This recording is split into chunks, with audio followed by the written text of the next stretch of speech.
Hey, what's up, y'all? This is Rodney, and I'm back, and I wanted to give my late-ass review over... Well, it's not too late. What's today? Today's Wednesday.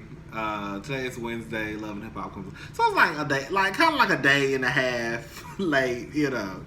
But I wanted to give my review over Love and Hip Hop. So let's go ahead and get into it because I still need to watch Real Housewives of Potomac again because I already watched it, but I didn't take any notes. Yeah, I need to watch Real Housewives of Potomac again.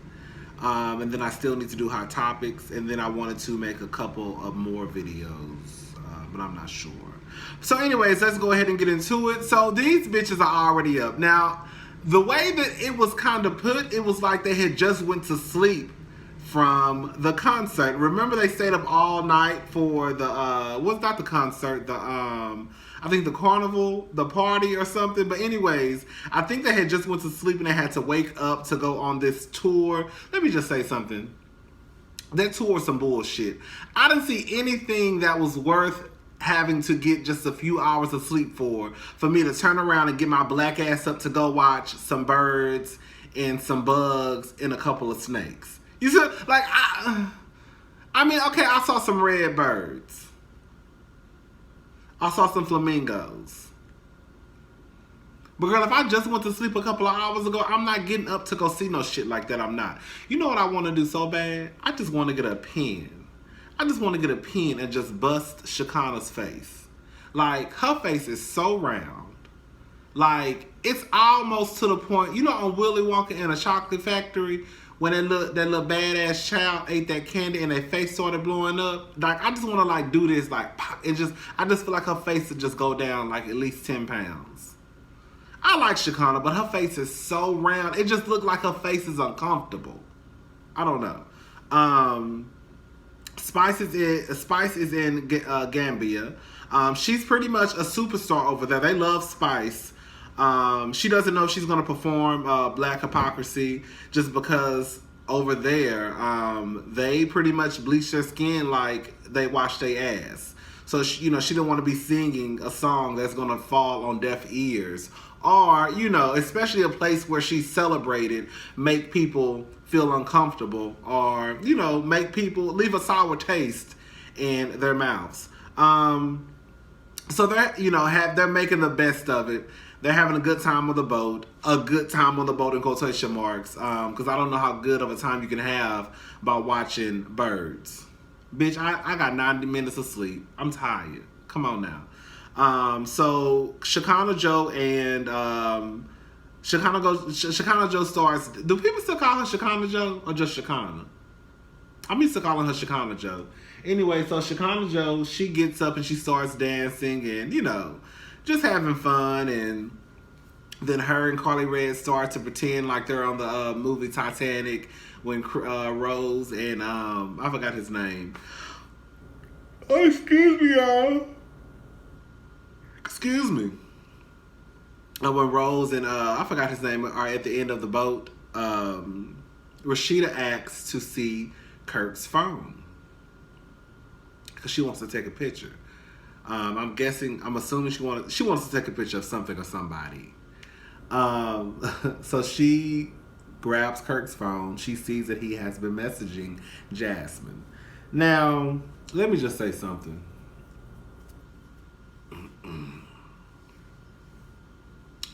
I don't know how far Rashida thought that Kirk not being in contact with his baby's mother, how long this was going to last.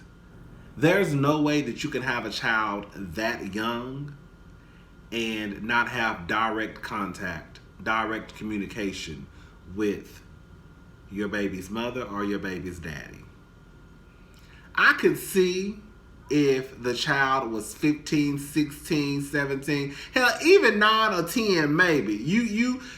even at that age, you know, you'll still have to be in contact with each other, but it may not be as frequent. You see what I'm saying? Like, it's one thing if your child is 2, 3, yes, I need to talk to you. But if our child is 9 or 10, they can pick up the phone and say, hey daddy, hey mama, how you doing? I need this for school. I need some school shoes. Hey daddy, I need a haircut. Hey daddy, I need my hair braided. You said, oh, hey mama, I need my hair braided, or whatever the case may be. Of course, you still may need to get, be in communication with that person because of school or because, of whatever X, Y, and Z. But at 2, you're going to have to talk to the mama. You're going to have to talk to the daddy. I don't know what planet Rashida lives on where she thinks that this is just not going to happen. Like, Rashida, didn't nobody tell you to stay with Kirk? You chose to stay with Kirk. Kirk cheated on you, went out, raw dogged the hoe, had a baby, and you stayed. That's fine. You stayed. But for you to think that he is not going to communicate with Jasmine is just stupid. And juvenile. There are so many ways that they could solve this problem. Since Rashida doesn't trust Kirk, how about y'all just get a group text going, like on WhatsApp or Facebook Messenger, on Facebook Messenger, or what's it called, Kik, K-I-K. There are so many apps you can download where we could say, this is the app that we're going to use to communicate. So everybody knows what's being said, everybody knows what's going on. I don't understand why nobody has thought about that. Since Rashida, you don't trust your husband, which, I mean, I wouldn't either, but I wouldn't be with my husband after he had a baby on me, so that's the difference between me and you, bitch. The difference between bitches like Wendy and Rashida is Wendy and Rashida is Rashida.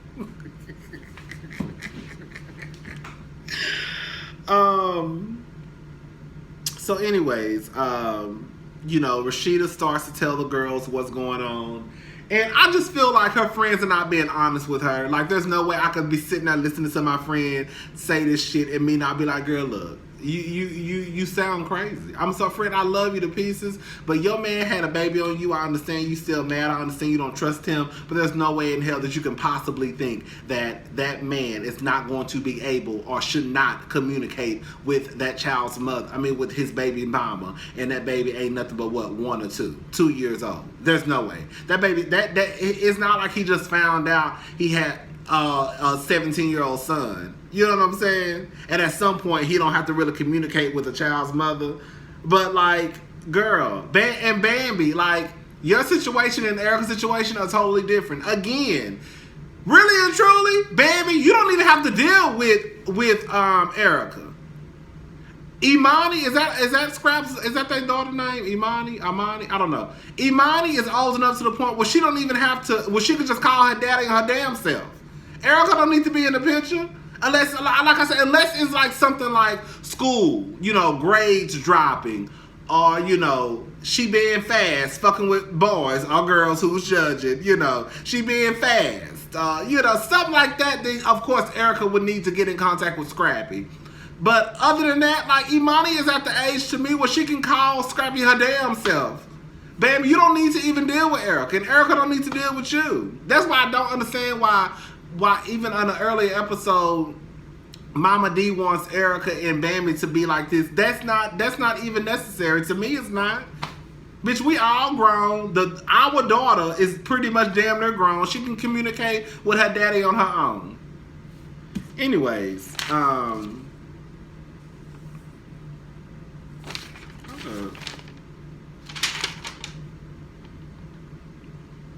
oh girl.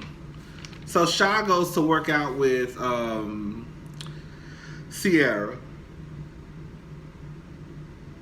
Baby, Sierra got a fat ass. That's all I have to say. Sierra got a fat ass. they working out. I don't trust no bitch who go working out with a face full of makeup on. Point blank period. If you got a face full of makeup on, you're not working out. I don't care. It's one thing if you probably just came from work after work, you know what I'm saying? But even that, I've seen bitches walk into the gym with a face full of makeup on and come out the goddamn locker room and face be just as bare as mine, okay? That's how you know a bitch ain't about to play about her workout. But anyways, what's her name? Shay? What's that girl name? I forgot her name. Shay? I think her name's Shay. Shay or either Shy. I can't remember. We're gonna call her Shay. So Shay says that Made Man is so cute to me. Made Man wants her and her daughter to come back home. Look. They meet up later on in the episode, and he begs her to come back. Look, it's always when a nigga gets shot that a nigga won't. Now all of a sudden you want your bitch to come back home. I see the light. I see the light. Can you come back home? No. Fuck you. You should have saw the light. You should have saw the light 5 years ago. Fuck you. Okay. Anyways, Ciara getting on my nerves. Ciara, she mad at Stevie J. Ciara, why are you mad at Stevie J over a nigga who you don't even know? And of course, here goes Shy. Shy friends with Scrappy, and Scrappy was telling her how he likes Ciara because, she's independent and got her. Basically, all the shit that he's not. All the shit that he's not. That's what Ciara is. Girl, why are you fucking with a nigga like Scrap? Scrap can't do shit for you. Shit. Nothing. But just give you some dick. That's it.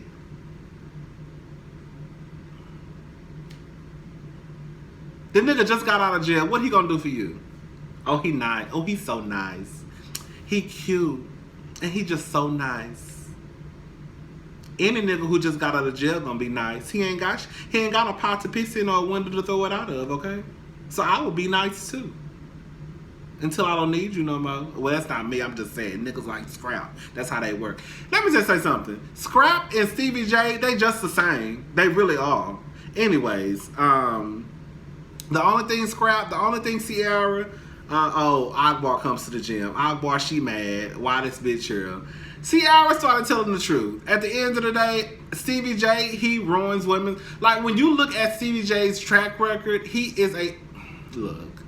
I've heard that in real life, Stevie J, when it comes to dealing, I guess, with women who he not fucking, I've heard people say that Stevie J is nice. I've heard gay people, straight women, like I've heard people say Stevie J is a nice person.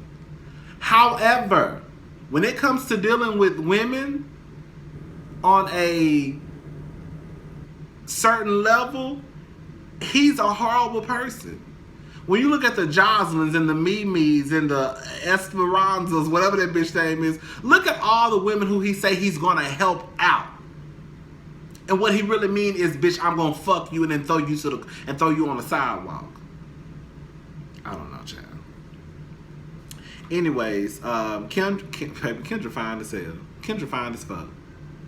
Baby, that Kendra, bitch, I would have never known Kendra had all that goddamn body. Because every time we see Kendra, she pretty much covered up.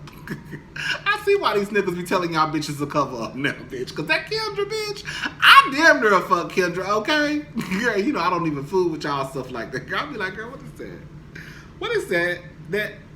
What is that right there in the middle? Oh, that's your coochie?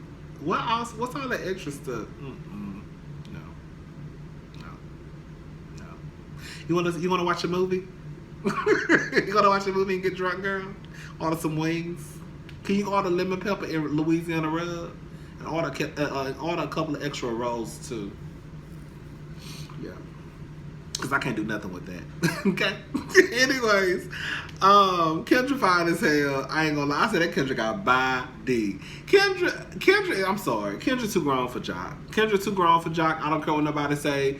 Kendra too grown. She need her a grown ass man. Not no man Kendra, you know how to communicate. You know what you expect out of somebody. You need to go get somebody who behaves the same way. Not somebody who will flirt with their ex on radio and then act like they ain't did nothing wrong. Not nobody who want to talk about the Indian style position they used to have sex in and then act like they ain't did nothing wrong. Not somebody who doesn't tell you what you need to know and then act like they ain't did nothing wrong. Like, no, like at some point, like, and Jock is too old for that. Jock, I know, is very much in his 40s, or about to be in his 40s. Like, too old, he's too young for you. And too old to know better.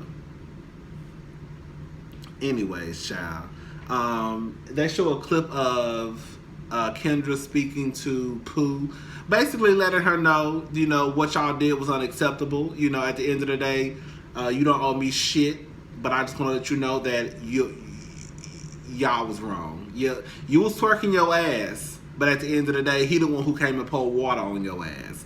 That's how I think it should be. Like, yeah, Pooh, I want to let you know, bitch, I didn't appreciate that shit, but I can't be too much mad at you, because at the end of the day, you ain't my man and you don't owe me shit, and you were shaking your ass, but you didn't make that nigga come pour that water on your ass. But I just want to let you know that I felt some type of way about it, bitch. That's how grown women handle their business, okay?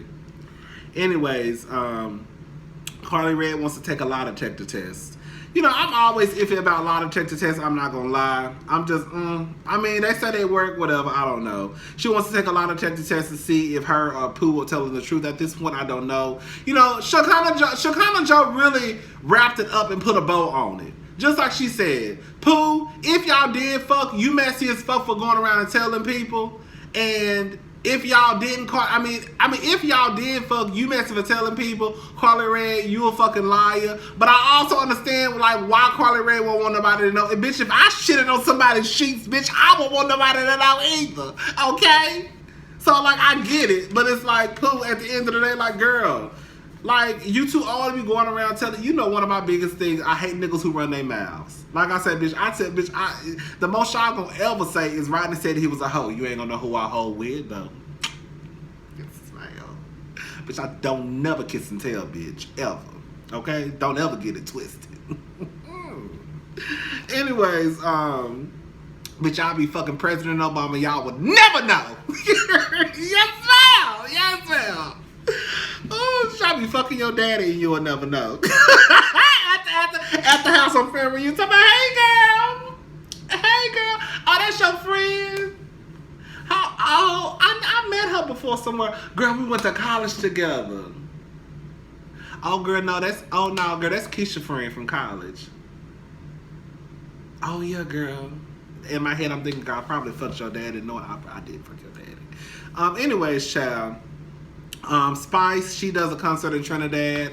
That Spice is flexible than a motherfucker. That bitch is spinning that big thick ass body around with one leg and her doing splits and kicks and cartwheels and all types of shit. Anyways, that was the end of the episode. Again, Made Man, he wants Shay to come home. Shay, girl, fuck Made Man. I'm glad she got some sense. Fuck Made Man. Girl, he wants you to be in the house being Susie Homemaker while he out in the streets, you know, running around doing what he want to do. Girl, fuck that nigga. Anyways, that's it, y'all. Let me watch Real Housewives of Potomac again, and then I'm going to do that review. Bye.